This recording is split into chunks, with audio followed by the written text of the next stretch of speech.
பிரியமானவர்களே, இந்த அருமையான நாளிலும் யோவான் 11வது அதிகாரம் 40வது வார்த்தையின் மூலமாக நம்முடைய ஆண்டவராக இயேசு கிறிஸ்து நம்முடைய விசுவாசத்தை பலப்படுத்த விரும்புகிறார். வேத வசனம் இப்படியாக சொல்கிறது, இயேசு அவளை நோக்கி, நீ விசுவாசித்தால் தேவனுடைய மகிமை காண்பாய் என்று நான் உனக்கு சொல்லவில்லையா என்றார்.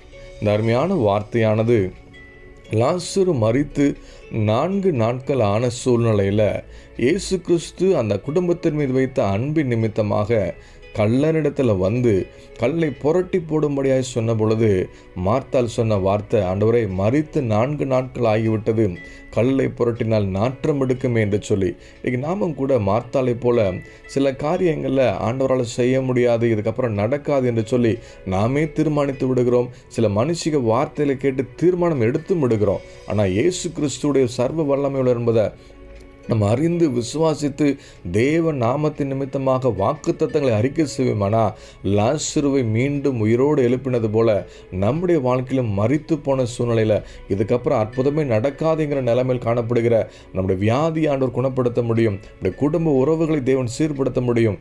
நடக்காது முடியாது என்று சொல்கிற ஒவ்வொரு காரியத்திலும் தேவன் மீண்டும் உயிர் பெற செய்து நன்மையும் ஆசீர்வாதத்தை காண செய்ய அவரால் கூடும் என்பதற்கு அடையாளம் தான் ஆண்டவராக இயேசு கிறிஸ்து லாசருடைய வாழ்க்கை உயிரோடு எழுப்பினது.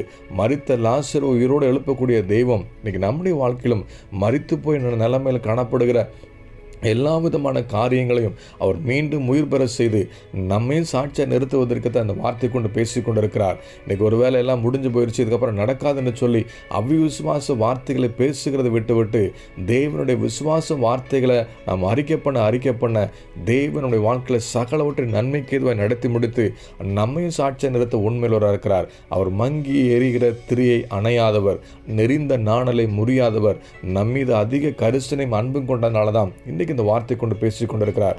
மார்த்தாளை பார்த்து சொன்ன அதே வார்த்தை இன்னைக்கு ஆண்டவர் நம்மை பார்த்து சொல்றார், நீ விசுவாசித்தால் தேவனுடைய மகிமை காண்பாய். முடிந்து போன இதுக்கப்புறம் நடக்காதுங்கிற எல்லா விதமான காரியத்திலும் தேவன் மீண்டும் ஒரு அதிசயத்தையும் அற்புதத்தை செய்து நம்மை சாட்சியை நிறுத்தி ஆசீர்வதிக்கிற அந்த வார்த்தை கொண்டு பேசிக் கொண்டிருக்கிறார். இந்த வார்த்தையை விசுவாசித்து தேவ சமூகத்தில் ஒப்பு கொடுப்போமா? நல்ல தகப்பனே, இந்த அருமையான காலை நேரத்துக்கு நன்றி செலுத்துகிறோம்.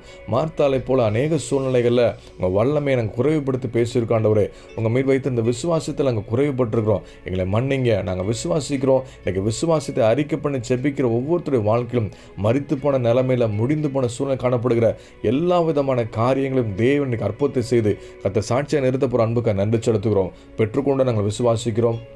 அப்படி ஆசீர்வாதத்தை கனப்படுத்த வேண்டுமாய் இயேசுவின் நாமத்தில் ஜெபிக்கிற நல்ல அருமை பிதாவே, ஆமேன்.